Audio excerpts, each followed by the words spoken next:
escalar neutro, tudo bem, autoconjugado de carga. Agora, o campo escalar complexo, partícula tem carga, uma antipartícula tem outra carga, e a questão do sinal da energia vai poder me fazer interpretar. Então, vamos só dar uma acertadinha aqui, dá licença. Quando então eu fizer isso, e for estar calculando, no fundo, o meu problema todo da próxima vez, a gente vai querer, não vou nem calcular tanto porque é fácil, só vou querer discutir, né, que o caminhamento do cálculo é fácil, depois é só botar, tirar o resíduo, o polo é simples, né? A questão mais interessante vai ver quando aqui a gente tiver relações mais altas, polos que não sejam simples, polo duplo, aí a gente vai ter um problema sério de interpretação física. Mas a gente vai ver que essa interpretação aqui ela é fluente. Então, a ideia é que eu vou ter que resolver essa integral. Então, basicamente, a gente vai preparar. Então nós vamos fazer isso aqui, mais IE. Então, isso aqui é que vai dar para nós a função de Green causal. A função de Green causal é aquilo que na teoria quântica de campos é o propagador. Isso aqui, nas regras do Feynman, vai chamar de propagador. É essa função de Green com essa prescrição de polo aqui. Então, só para organizar aqui direitinho, vamos fazer o seguinte. Isso aqui eu posso escrever como sendo K0 menos ômega mais I epsilon sobre 2. Isso aqui. E K0 menos ômega menos I epsilon. Isso aqui. O polo positivo desce. Então, quando eu multiplicar isso, vai ficar K0 ao quadrado. Tá certo. Menos ômega 2. Então, vai ficar K0 ômega menos K0 ômega cancela. Esse aqui vai ficar menos I mais I vai cancelar. Então eu vou ter K2, K0 ao quadrado, menos ômega 2. Esse termo aqui vai cancelar. Então, esse termo aqui eu vou multiplicar esse menos ômega por esse carinho aqui. Eu vou estar produzindo menos, vai produzir mais I epsilon sobre 2. E esse aqui vai produzir mais I epsilon sobre 2. Então, isso que está aqui em primeira ordem em epsilon. É isso que está aqui, certo? Acho que não fiz nada de errado, né? Está K0 ao quadrado, K0 ômega. E aí o outro vai ficar menos I, epsilon, K0 sobre 2 ômega. Depois esse termo aqui, menos K0 ômega, que vai cancelar esse, menos ômega 2, que é o que eu quero, e mais I epsilon sobre 2. Depois esse carinha aqui vai ficar I epsilon, K0 sobre 2 ômega, cancela aquele lá. Essezinho aqui dá mais I epsilon sobre 2, e o outro dá termo de ordem epsilon 2 sobre ômega 2. Então, esse fica, menos ômega 2, e esses dois aqui ficam. E esse se cancela. Então, tá legal. Então, eu posso ver dessa forma, esse integrando, só para poder ressaltar aqui, né? Quer dizer, na verdade, esse polo aqui é para ômega menos, né? Então, esse polo aqui no plano K0, no eixo K0, esse carinha aqui menos ômega mais, então esse cara sobe, e esse cara aqui é mais ômega menos, esse cara aqui desce. Tá certo. Então tá legal. Então vamos estar fazendo isso, e aqui a gente vai ter que respeitar a questão do sinal da parte imaginária para saber se o contorno é superior ou inferior.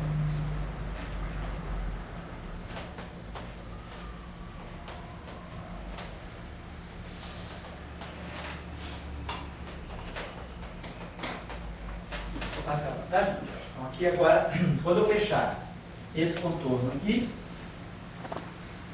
então nós vamos querer aqui colocar nessa região, então eu vou querer fazer, eu quero calcular essa integral aqui. Essa integral aqui, mais essa integral aqui, vai me dar 2π vezes esse resíduo aqui. Então esse resíduo aqui eu estou integrando então, no plano inferior. Então eu estou integrando na região em que a parte imaginária de K0 é negativa. Então isso aqui vai estar, termo dominante aqui, vai ser IK0, e imaginário vai ficar parte imaginária de K0 vezes x0 menos y0. E aí tem uma parte oscilatória nessa parte aqui. Então nessa região aqui, para que essa integral aqui converja, o que eu quero é calcular essa integral aqui. Nessa região aqui, esse polo aqui, então, importante que nesse polo, que é o polo igual a ômega menos I epsilon sobre 2, ômega, ao calcular desse polo aqui, eu vou estar tendo isso aqui, ó, desse polo, Agora, quando eu for calcular o resíduo da integral nesse polo, eu vou ter que, eu cancelo isso. Eu estou calculando nesse polo, então vai ficar, o resultado vai ficar 1 sobre 2 ômega no denominador. O K0 vai ser ômega, tá? Isso aqui depois tende a zero, então vai ficar K0, 2 ômega no denominador. E a exponencial vai ser menos I ômega, que é uma energia positiva, x0 menos y0 menos mais i kx menos y. Então é isso que a gente vai ter. A gente vai ter essa onda plana. Então nós temos essa onda plana aqui e temos esse fator de normalização. Está integrando em K0, vai ter 2π e tal. Depois a gente vai acertar os 2π que vem do teorema de resíduo, mas basicamente está isso aqui. D3 ômega, D3K sobre 2 ômega. Sabe que isso aqui é um invariante relativístico, né? Posso escrever isso bem direitinho, depois de uma forma relativisticamente convariante, mas o que é importante é isso aqui. E isso aqui está me dizendo que eu estou integrando na região de imaginário de K0 negativo. Então, se isso aqui, eu quero que essa integral, esse arco aqui, ela caia em K0, então se isso aqui é negativo, eu quero que isso aqui seja positivo, para essa integral poder realmente aqui no arco zerar. Eu poder ter certeza que a integral no semicírculo é só essa. Então, eu vou estar trabalhando nessa região. Então, esse polo aqui vai me dar a função de green inferior, que é x0 maior que y. Então, a gente vai estar, no fundo, descrevendo isso. E eu imaginar que isso aqui vai estar atuando numa fonte y0 e y. Então, eu vou estar tendo resultado disso. Esse resultado é válido para x0 maior que y0. Então, é como se eu tivesse a fonte emitindo no instante y0, e eu estou percebendo essa onda plana aqui, ó, é elevado a ikx menos ômega t, está descrevendo justamente um processo de emissão da fonte para o ponto x. Então, eu tenho uma fonte aqui, ela está emitindo para cá. Então, o que a gente está observando é que isso aqui está descrevendo que é uma onda plana de uma partícula com energia ômega igual a raiz quadrada de K2 vezes M2. É aí que está a interpretação de partícula. Então, essa onda plana tem uma energia bem definida, que é essa aqui.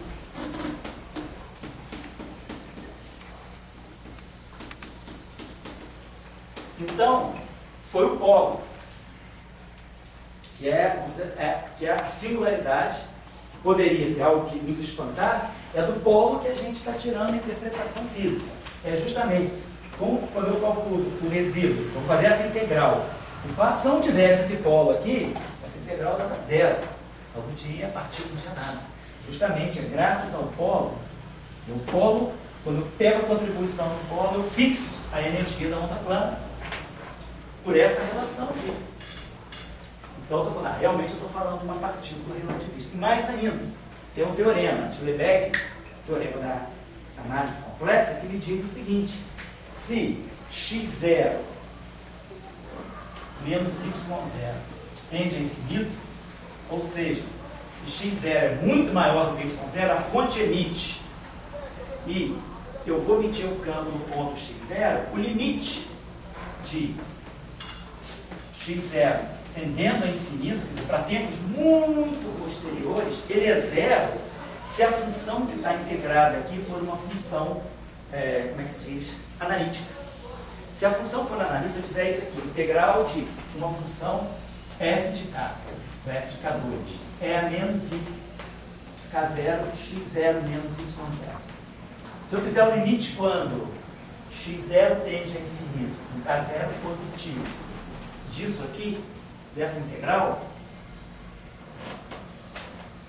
esse limite para x0 tendendo a infinito, eu estou integrando em y0. x0 é variável livre. Então, quando eu pego o limite para x0 tendendo a infinito, esse limite aqui tende a zero se essa função for analítica. Esse limite só não é zero se essa função tiver polo.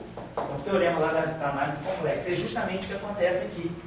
É justamente o fato de ter polo que me garante que para x0 muito grande, essa contribuição não morre. Então, a fonte pode estar aqui, ela emite, e depois do tempo infinitamente longo, como a partícula é livre, ela não vai interagir com ninguém, ela continua se propagando. Então, cada um tempo x0 muito maior, eu vou estar medindo a contribuição de uma partícula estável. Então, é do polo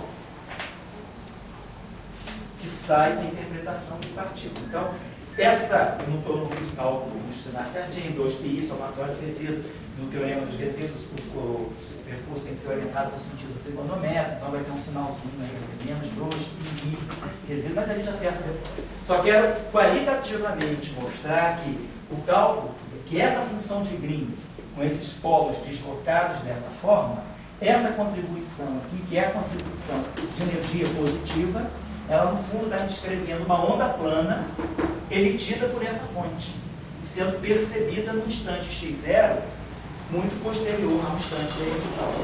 Então, e a estabilidade está justamente no fato desse polo aqui, né, ser o polo de energia positiva. Se eu tivesse, por exemplo, um polo imaginário, se o meu polo tem uma parte imaginária, então se essa energia adquire uma parte imaginária, eu tenho um fator de amortecimento, que é quando a partícula decai. Então a gente vai ver que nas teorias de campo, quando a gente calcula correções para massa, quando o Z0, o Z0 é uma partícula instável, o Z0 decai. Teoria eletrofavor, outras partículas que decaem, o decaimento indica uma instabilidade da partícula. E isso vai mostrar que a quantização ela vai gerar um polo aqui que não é real. Ela vai gerar um polo que tem parte imaginária. Então, se o polo tem uma parte imaginária, ao calcular o resíduo naquele polo, quando eu for colocar aqui no lugar do K0, o valor do polo, no plano do K0, esse vai ser ômega mais alguma i, alguma coisa. Não esse izinho é que tende a zero, mas eu estou falando de uma contribuição desse tipo, com K0 igual a ômega mais um i gama finito. Então, esse gama aqui, ele vai estar dando uma parte imaginária aqui. E aí, para tempos muito grandes, eu vou ter um fator de amortecimento, menos gama. E aí, vai depender só de gama, mas a correção vai me indicar se o gama é negativo, eu vou produzir aqui um gama para tempos muito grandes, isso aqui tende a zero, então a partícula desaparece. Então, quando uma partícula decai, uma partícula que não é estável, significa que no propagador dela, a massa, quer dizer, o polo, ele vai indicar a presença de uma energia imaginária, uma parte imaginária finita na energia. Então, quando a gente, em teoria quântica de campos, calcula, por exemplo, na teoria eletrofrágica, a massa do Z0, a gente encontra que a massa do Z0 é na faixa de 91 GeV. Então, essa massa aqui é calculada por processos, né, de teoria quântica de campos, e essa massa ela vem com uma parte imaginária também. E isso vai me dar, essa parte imaginária, ela vai me dar mais ou menos a largura do decaimento da partícula. A partícula, ela tem um ΔL, quer dizer, a energia da massa do Z0 não é 91, é 91 mais ou menos, eu acho, uns 2 GeV, tenho uma incerteza. Então, esse mais ou menos está associado a essa largura, que é a partícula, é uma partícula, é um pico, mas ela decai, ela não é estável. O Z0 não se forma e fica toda a vida. No acelerador, o que você vê não é o Z0, você vê o produto do Z0. Você reconstrói o pico do Z0 a partir dos decaimentos. Mas ele decai. E o decaimento, no propagador, ele está associado à parte imaginária do polo do plano K0. Nesse caso aqui, a parte imaginária, a parte imaginária é só esse epsilon que deslocou o polo. No final do dia, quando eu fizer o epsilon tender a zero, no fundo eu estou fazendo isso, o meu polo está em cima do eixo. Mas se ao calcular o meu propagador, eu já encontrasse um polo fora do eixo, se o polo já estivesse aqui, fora do eixo K0, não precisasse deslocar o polo, isso significa a presença de uma parte imaginária aqui. Então, uma parte imaginária nesse polo significa um amortecimento, ou seja, é a noção de uma partícula instável. Certo? Então, mais ou menos o que eu quero assim, deixar de mensagem para vocês a partir de hoje, essa semana trabalharam um pouco, se estiverem dentro dessa ideia, é justamente que quando a gente olha para os propagadores, a primeira coisa que a gente fazer vai ser olhar para os polos. Aí eu vou identificar tudo aquilo que pode corresponder à partícula. Eu não vou nem fazer isso na próxima aula, porque eu acho que então, é só você fazer o teorema do resíduo, só acertar o sinal aqui, 2πi no sentido trigonométrico, e fechar o contorno por cima. Quando vocês fecharem o contorno por cima, vocês vão ver que aqui vai aparecer mais em ômega. Então, a onda, em vez de ser IKX menos ômega t, é IKX mais ômega t, a onda está se propagando no sentido oposto. Aí eu vou partir, não vou fazer o cálculo, porque o cálculo é muito simplesinho. Vou fazer um cálculo, que eu vou deixar indicado para vocês, como o polo superior. Aí sim, aí a coisa fica diferente. Aí vale a pena a gente fazer para perceber os detalhes. Vou deixar já o exercício formulado. Mas é isso que eu queria que vocês percebessem. Então, que quando a gente analisa o propagador, o polo é importante para me descrever as partículas. Agora, o que a gente pode colocar é o seguinte: se numa teoria livre, sem interação, a gente encontrar o polo com parte imaginária, aí é estranho. Porque o que a gente espera é que, se a partícula é livre, ela seja estável. Ela só vai decair se houver interação. Induz o decaimento de uma partícula é a sua interação com o meio. Quer dizer, quando o quark D decai do quark U emitindo um elétron, um antineutrino, para fazer o decaimento dela negativo, não é o quark D isolado. O quark D está em interação dentro do próton com outros quarks. Aquela interação induz o decaimento. Então, uma partícula livre, a gente espera que seja estável. Então, eu não estou querendo dizer que, se o propagador livre tem uma parte imaginária do polo, aí é uma questão que está errada. Espera que os propagadores livres, como a gente está fazendo aqui, campos livres, tenham propagadores com massas, energias positivas ou negativas, não importa, mas com energias reais, para eu poder interpretar como partículas ou antipartículas. Não tem decaimento. A partícula livre não deve decair. Claro, decaimento entra quando eu coloco interação, aí as interações vão introduzir o que nós chamamos em teoria quântica de correções quânticas. É aquilo que alguns de vocês já viram, né? Calcular correção de alta energia, do Z0, então eu tenho esses efeitos de loop, aí sim, devido à interação, esses efeitos de loop podem introduzir uma parte imaginária nesse polo, e essa parte imaginária ela vai ser interpretada como a largura do decaimento. Aí eu tenho uma interpretação física, mas para a partícula livre, sem interação, eu devo ter realmente polos só reais, massa, energia positiva ou negativa. Então, na aula que vem, quem quiser refazer esse cálculo, fechando o contorno por baixo, como eu fiz hoje, fechando o contorno por cima, a única diferença que vai observar vai ser nesse sinal. Então, a onda, em vez de ser Kx menos ômega t, é Kx mais ômega t. Então, em vez de ser uma onda que sai da fonte, ela chega na fonte. Então, é como se a fonte estivesse absorvendo antipartícula. Isso eu vou interpretar melhor. A discussão da partícula e antipartícula eu vou interpretar melhor. Eu só vou querer que vocês façam o cálculozinho para não ficar perdendo mais tempo com o sinal aí. Bom, esse é um ponto. Depois, não na próxima aula, mas na outra aula ainda, depois do Dia das Crianças, que você vai viajar. Então ele vai a Salvador dia 12, dia do Enem, depois que você voltar. Exatamente. Já crescidinho.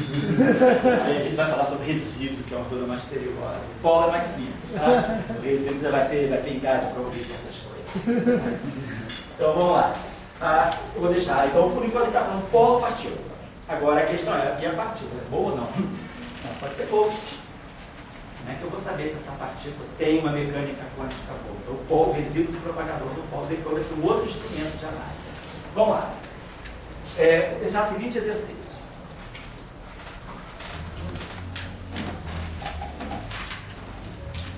Suponho que eu tenho essa aqui.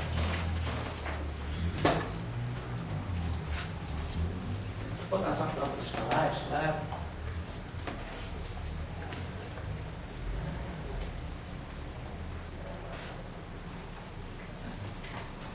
Caso bem simples, né?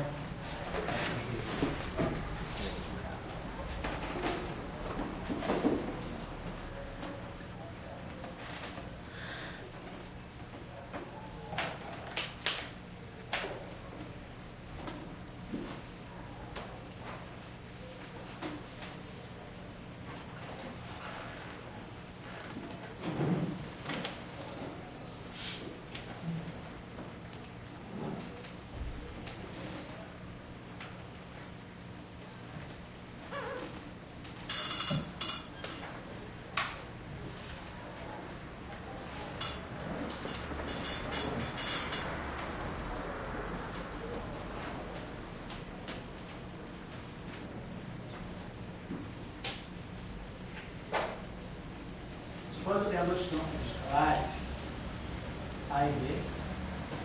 salários reais. Quantos salários reais? Quantos salários reais?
Fazer o seguinte, desculpa, enquanto a mal vai aqui, perdão.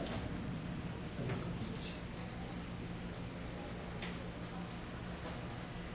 Fazer essa aqui.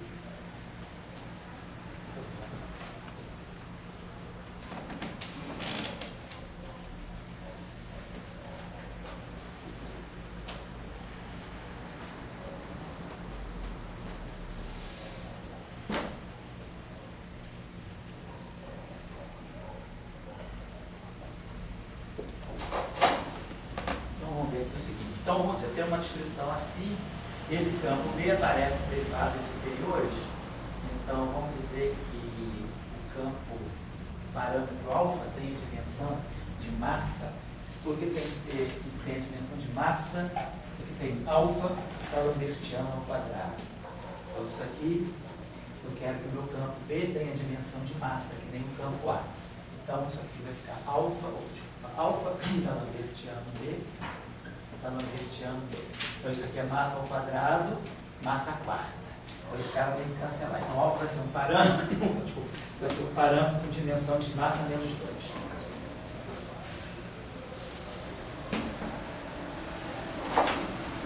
Beta, então, é adimensional. O parâmetro adimensional, e gama também. Então, gama também tem dimensão de massa. Como é que eu posso botar o suporte aqui depois? E ao quadrado. É só declarar que alfa tem dimensão de massa menos 2. Então, a partir daí, vocês vão poder tirar os propagadores. Vão poder tirar as funções de G, AA, G, BB e G, AB. Então, vamos ver os polos desses propagadores todos.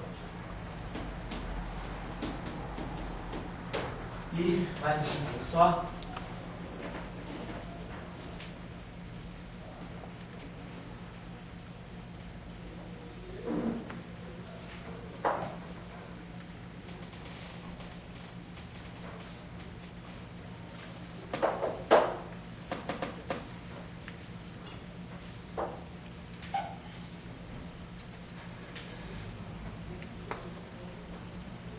Outro exercício vocês podem fazer, eu já vou dar a função de Green, seria algo desse tipo assim.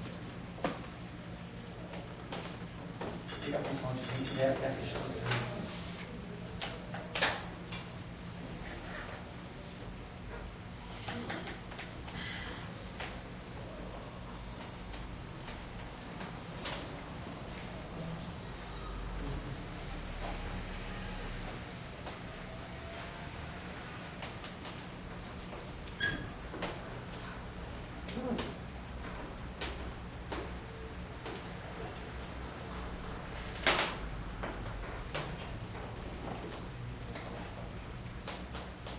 Então, de novo, eu tenho polo eu vou deslocar para cima e para baixo, uma historinha. Aqui é K2 menos M2. Então, significa que isso aqui eu estou dizendo para vocês é isso aqui. K0 ao quadrado menos ômega 2 mais y, tudo isso ao quadrado. É o denominador, tá? Tem agora polos. Só que meus polos agora são duplos. Não é mais polos simples. Tá? E aí vocês vão ter que fazer essa integral. Né? Ao fazer a integral em K0, então vocês vão ver se vão tirar o resíduo.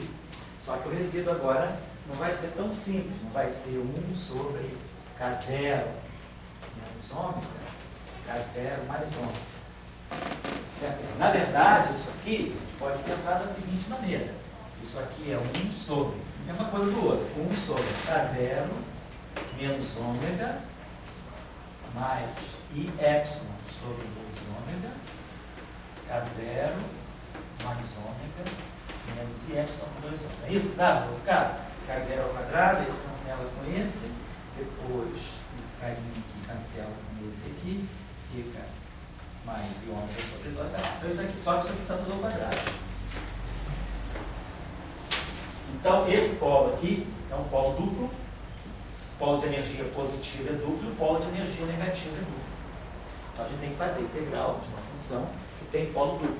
Vocês vão lembrar lá, o teorema dos resíduos, como é que eu calculo o resíduo de uma função no polo duplo. O polo é duplo, ali da discussão dos derivados, então a gente tem que calcular o resíduo no polo duplo. Não é simplesmente limite de z menos z0 vezes a função.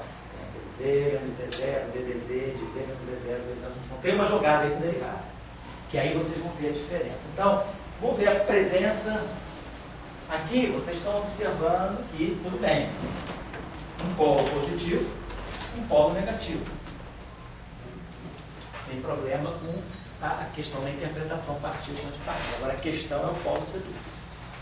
Vamos ver como é que isso sai. Queria que vocês pensassem um pouco sobre isso. Isso aqui é importante, né? Questão de derivadas superiores, a discussão sobretudo importante na gravitação quântica.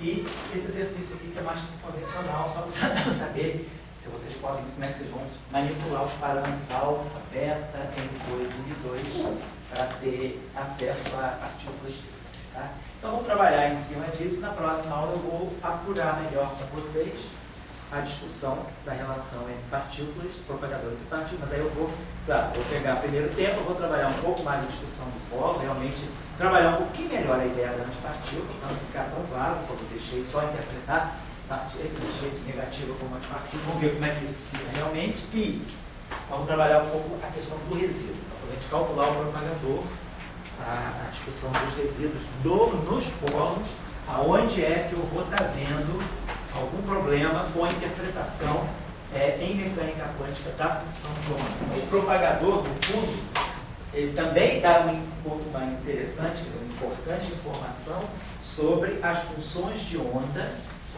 na mecânica quântica das partículas descritas por aquele campo. As partículas descritas por aquele campo são os polos.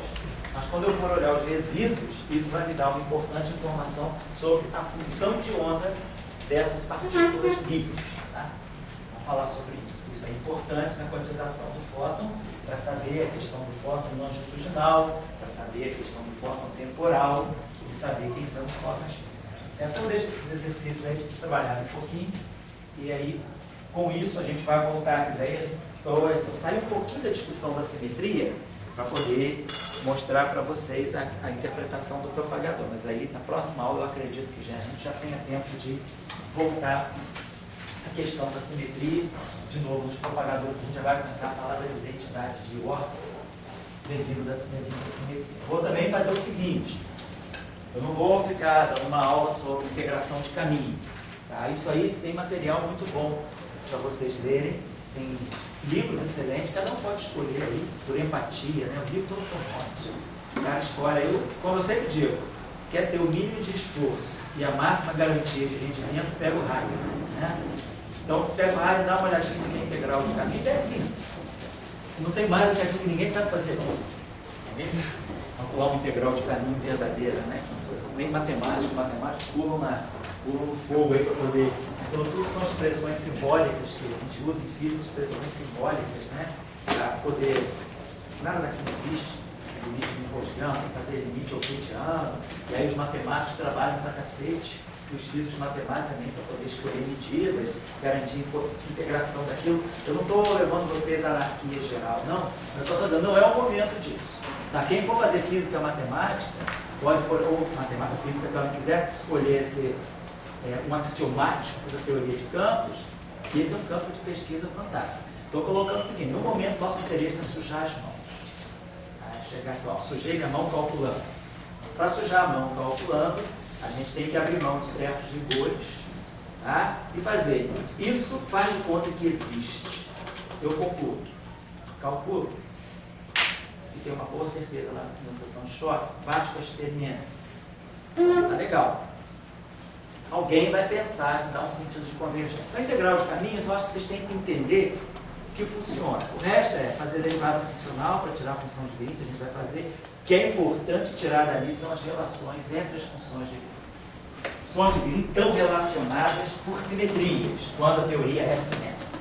E é isso que vai me dizer, a teoria quântica tem essa simetria ou não tem?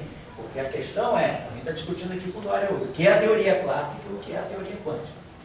Se a teoria clássica tem um montão de simetria, como é que eu vou garantir que ao quantizar e ao fazer todas essas violências contra o campo, você deu mais função, você é operador, você toma valor no espaço de distribuição, eu faço todos esses decretos e ainda digo, a simetria está lá? Só falta também isso, eu decretar que tem simetria. Não posso, tem que mostrar então que a teoria quântica ela foi gerada e ela conseguiu trazer as simetrias que havia na teoria clássica. Esse processo é altamente não óbvio. Tem um nome para isso, essa anomalia. Então, a teoria de campo, a discussão da anomalia é um curso de um semestre, no mínimo. Ser bem entendido, né? E é uma coisa que não é óbvia. Eu, por exemplo, conheço pouco anomalias. Não tenho uma militância. Já sou utilitarista, uso, mas não tenho essa profundidade de pensamento. Então, nem tudo eu vou poder falar sobre anomalia. Vou pedir ao Marcos, o pessoal da UERJ, que mexe mais com a anomalia, alguém conheça para poder falar para vocês. Eu vou trazer o problema, mostrar a discussão, mas eu não sou capaz assim, de levar vocês ao auge da discussão. Que é um capítulo à parte. Você pode passar a vida só trabalhando com anomalias, né? Estudando anomalias, vendo condições. Então, essa é uma discussão importante. Mas o que é importante para nós nesse curso é saber como que as simetrias da teoria clássica, elas chegam na teoria quântica. Quando eu passo para um H cortado não trivial, o que acontece com esse simetrias? E que instrumentos eu tenho para detectar isso?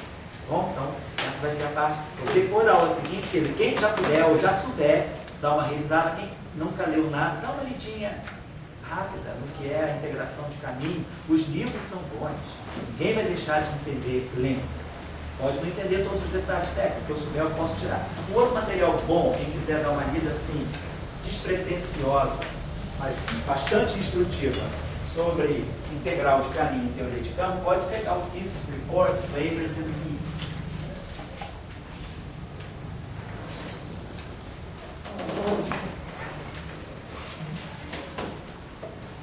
Eu não sei o volume exatamente.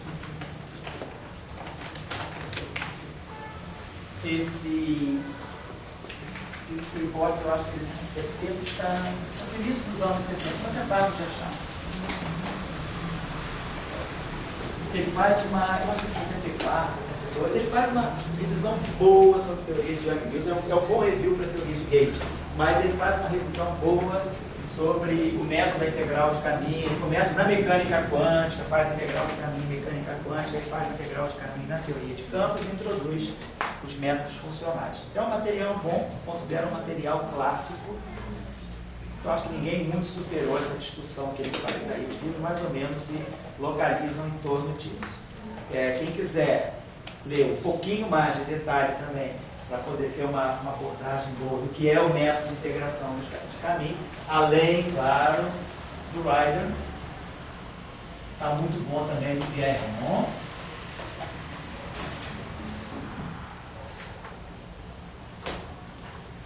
e no Fields. Aquele nosso compêndio grande, né, do Fields é do Ziegler. Obrigado. Esse está disponível na rede, tá bom. Então, mas é ler o que significa, na verdade, a função de partição também com a teoria quântica de campos, né, desse método integral de caminho. Depois, lá, tem os funcionais, a gente vai falar sobre o funcional geral das funções Green conexas e funções Green one-particle reducer. Isso eu vou mostrar para você, porque eu vou falar de renormalização. Mas então eu estou colocando para vocês, o discurso vai ser sempre centrado na simetria. Então eu vou querer me afastar o mínimo da discussão da simetria. Mas nessa discussão eu quero que vocês aprendam ferramentas usuais da teoria de campos. Uma ferramenta importante é trabalhar com os propagadores, né? Derivar e interpretar. Então, para a gente se ver proximamente.